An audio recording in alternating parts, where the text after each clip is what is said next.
akan membahas tentang manajemen perubahan, yaitu perubahan organisasi. Sebelumnya manajemen perubahan itu matkul siapa sih Kak Fari? Ya, manajemen perubahan tersendiri itu dari dosen yang bernama Ibu Ainun Nazria, SPD MSc. Nah, di sini juga kita ngobrol aja kan. Kita ditemani narasumber yang ganteng dan cantik dari mahasiswa Fakultas Ilmu Administrasi Universitas Krishna Dipayana juga. Betul. Nah, langsung aja kali ya untuk mempersingkat waktu. Nah, waktu dan tempatnya kami bersama masuk di Paklo. Halo Kak, apa kabar? Dari mana nih kok? Kayaknya silau banget. Iya, di luar itu matahari. Oh, ada singkatan ya? Iya, matahari. Oh, Panasnya matahari siang. Itu singkatan. Iya, matahari ya. Iya. Gitu. Bagus. Tapi emang di ruangan ini memang cukup gelap ya? Apa bagaimana sih? Kayaknya ada yang salah. Oh, Dari dia. coba kayaknya lepas deh. Oh iya. Oh iya benar, belum di Ah. Terima kasih sudah. Siap. Oke. Sebelumnya untuk memasuki acara, izinkan saya dan teman saya memperkenalkan diri. Nama saya Siti Asendani dari Administrasi Publik 2019. Ya, dan saya sendiri pun Alfari Putra Bangsawal dari Administrasi Publik 19. Nah, narasumber kita juga ingin memperkenalkan diri nih. Coba dong Kakak, perkenalkan. Perkenalkan, nama saya Regi Faradian, biasa dipanggil Arya. Saya dari Administrasi Publik 2019. Perkenalkan, nama saya Budi Cindy dari Administrasi Publik Angkatan 2019.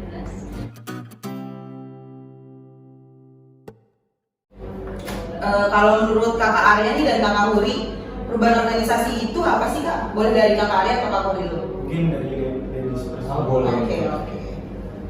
Untuk perubahan itu kan bisa diartikan adalah sebuah proses ya, proses yang untuk mencapai tujuan untuk lebih baik atau lebih buruk bisa. Namanya kan perubahan kan.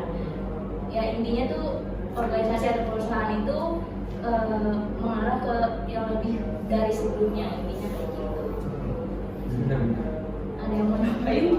Mungkin saya sedikit menambahkan dari sisi pandangan saya bahwa perubahan organisasi itu bagaimana di setiap organisasi itu mempunyai satu tujuan atau sasaran lah pada katanya.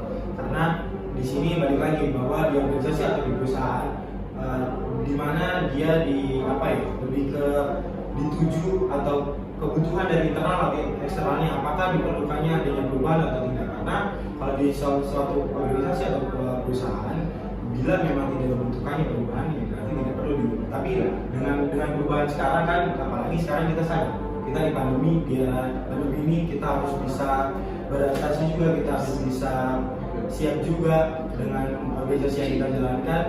Ya itulah, dan dari kebutuhan internal maupun eksternal, maka itu yang perlu kita laksanakan. Itu yang mungkin saya tangkap tentang perubahan organisasi tersebut.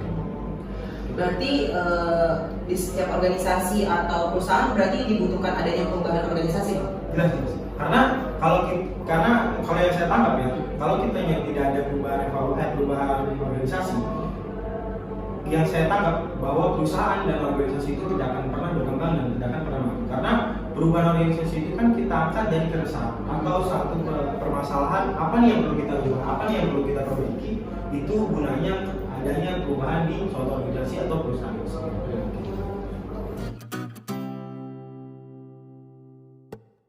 Saya ingin menanyakan sih Kak, gitu kayak kalau tujuan dan sasaran perubahan ini secara organisasi itu seperti apa sih? Gitu.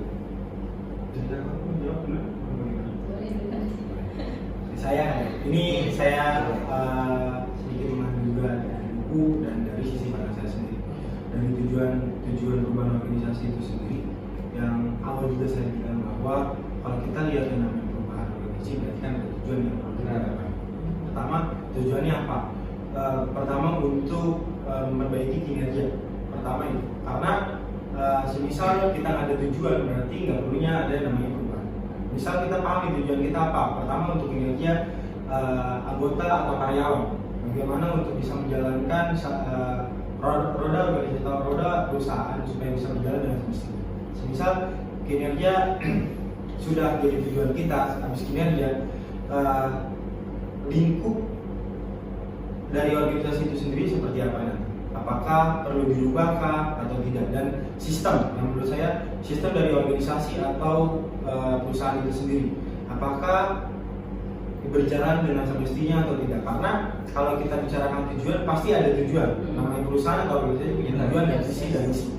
Dari tujuan itu kan pasti ada yang perlu kita gapai. Misal program kerja kah, atau menjalankan suatu kegiatan, bagaimana kita bisa menumbuhkan atau membuat anggota atau karyawan kita bisa menjalankan program kerja yang kita inginkan. Mungkin kalau dari sisi pandang saya seperti itu untuk tujuan-tujuan, karena dari tujuan itu yang akhirnya kita bisa menjalankan roda organisasi atau perusahaan itu sendiri. Nah, itu dari sisi pandang saya. Kalau dari kakak Budi apa ada tambahan? Mungkin intinya tuh lebih menganalisis proses Ya. kerja dari organisasi atau perusahaan itu sendiri kali ya pokoknya.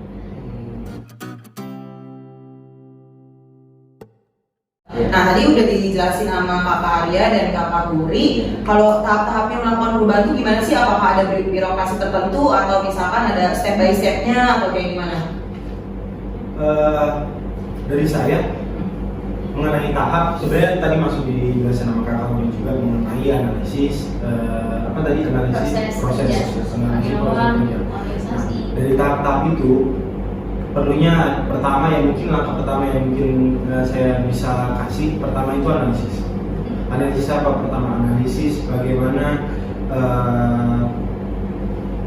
kinerja dari anggota, kita analisis apakah sesuai dengan yang kita inginkan atau tidak. Terus kita analisis juga apa kekurangan yang perlu kita perbaiki, apa yang perlu kita benahi. Itu kita analisis semua. Dari analisis itulah bisa analisis. Kedua, ada yang namanya perencanaan. Nah, dari perencanaan ini masuklah dari analisis. Perencanaan apa? Perencanaan apa yang kita rencanakan untuk memperbaiki itu semua. Merencanakan bagaimana caranya keinginan dari karyawan atau keinginan dari anggota yang diinginkan dari perusahaan atau organisasi bisa kita realisasikan. Dari apa yang kita kasih ke anggota, berarti kan anggota akan bisa menjalankan apa yang kita harapkan. Jadi berkata feedback to back kan gitu. Jadi kita memberikan manfaat ke mereka juga memberikan apa yang kita minta juga. Nah, dari itu juga udah perencanaan juga untuk bagaimana ke karyawan, terus juga kepada tujuan-tujuan juga yang kita rencanakan, bagaimana nih perencanaan kita nih untuk menggapai semua strategi atau tujuan kita yang akan kita gapai ke depan. Dan setelah perencanaan barulah namanya yang terakhir itu kalau dari saya mengimplementasikan dari apa yang sudah kita rencanakan. Itu dari saya. Mungkin dari Kak Kauli menambahkan bagaimana? Nah, baik sih, jadi setelah ada implementasi itu biasanya kita kan udah direncanain, diimplementasikan, pasti kita kan pengen tahu hasilnya gimana ya. Itu terakhir kita ada evaluasi ya, evaluasi kerja antara atasan, bawahan itu semua sama, harus ada benar-benar evaluasi gitu. Jadi untuk tahu nih kita benar berubah lebih baik atau enggak, atau stuck di situ aja gitu.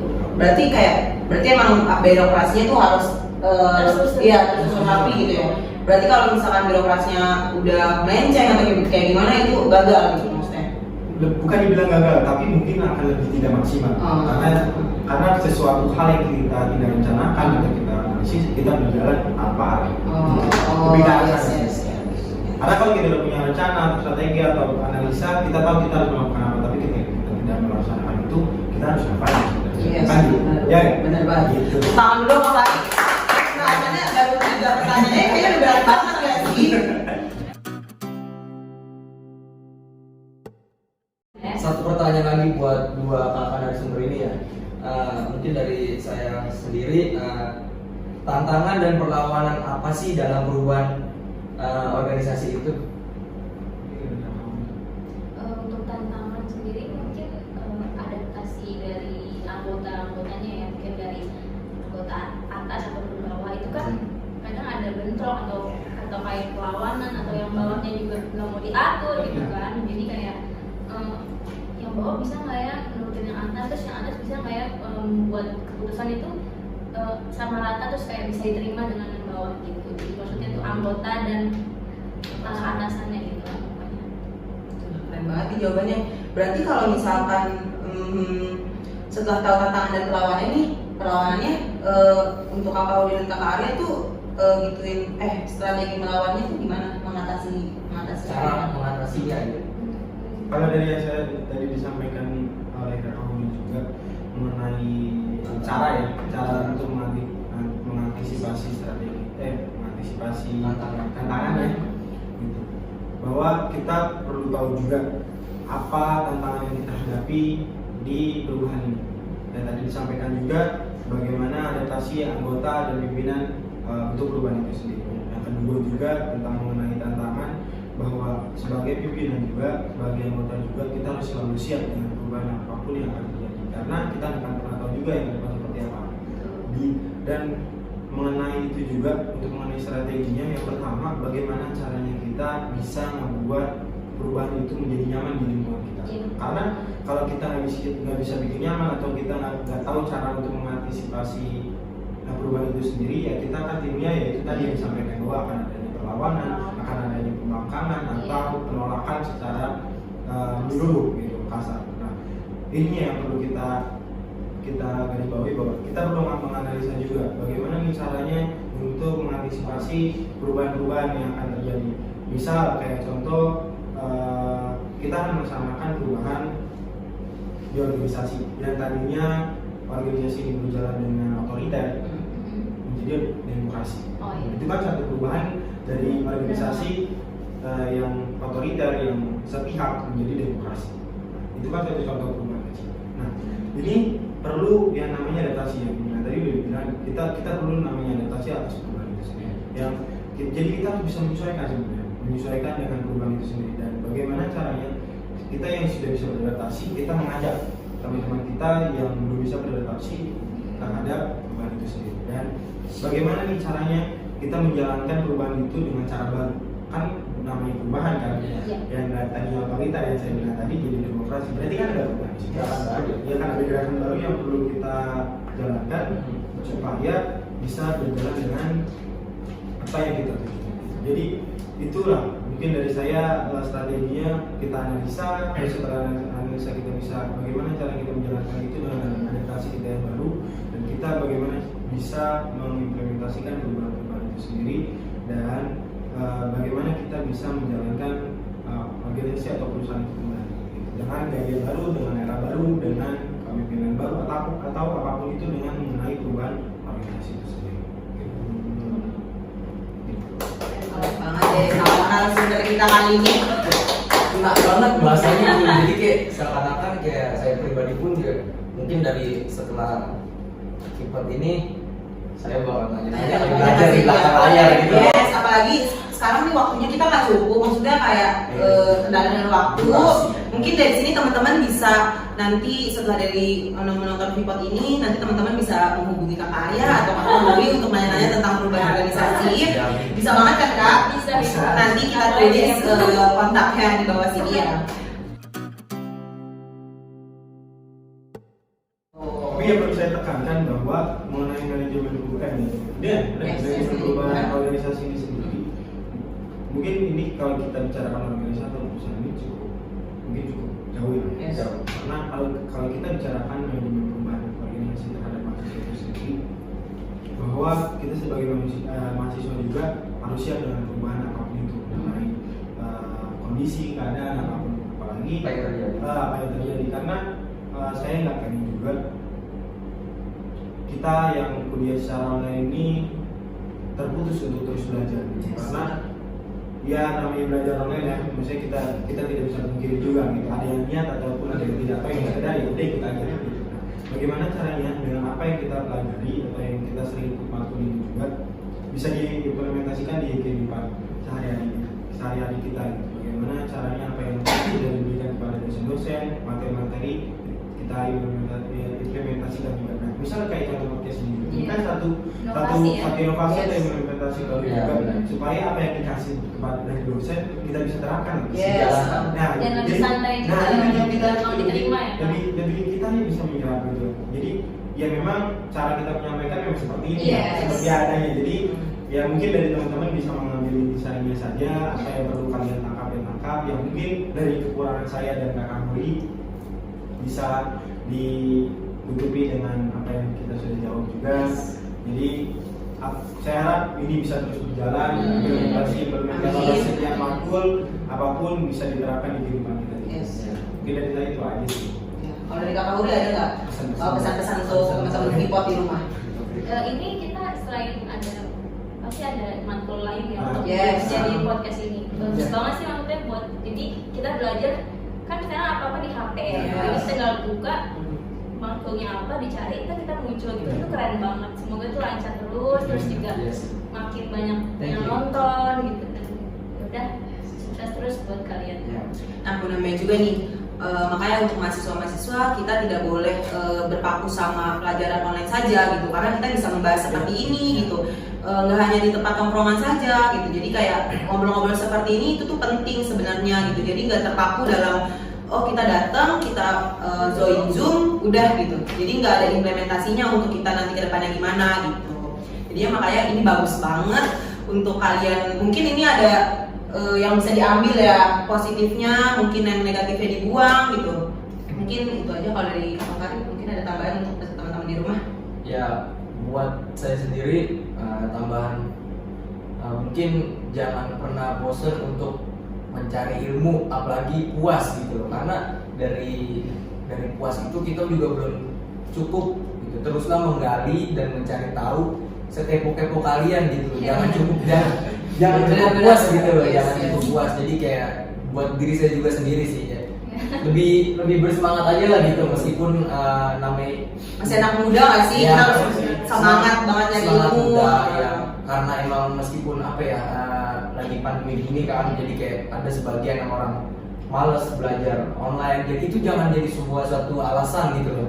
Karena dari suatu online ini kita banyak bisa mencari ilmu juga gitu loh. Dari kreativitas kita juga. Iya, Iya. inovasi-inovasi baru muncul Inovasi. gitu. Jadi nggak stuck di situ aja Enggak. kita gitu. Ya berharaplah semoga COVID ini cepat hilang lah ya di Indonesia ini. Yes. Dan berharap juga anak-anak muda di Indonesia dimanapun berada tuh kayak gini inovasi terus Ya. menerus gitu, nggak ada nge-stuck di situ-situ aja gitu. Sebelum menutup acara ini, kami ucapkan terima kasih Ya. kepada Terima kasih. narasumber Kakak Arya dan Kakak Huri. Semoga ilmu-ilmunya bermanfaat Ya. untuk teman-teman di rumah dan bisa diambil pelajarannya daripada podcast hari ini. Semoga kita bisa ketemu lagi nanti di luar untuk Ya. tanya-tanya ya, dan teman-teman juga tadi bisa kan untuk nanya-nanya ke Kakak Huri dan Kakak Arya. Siap. Vipot, via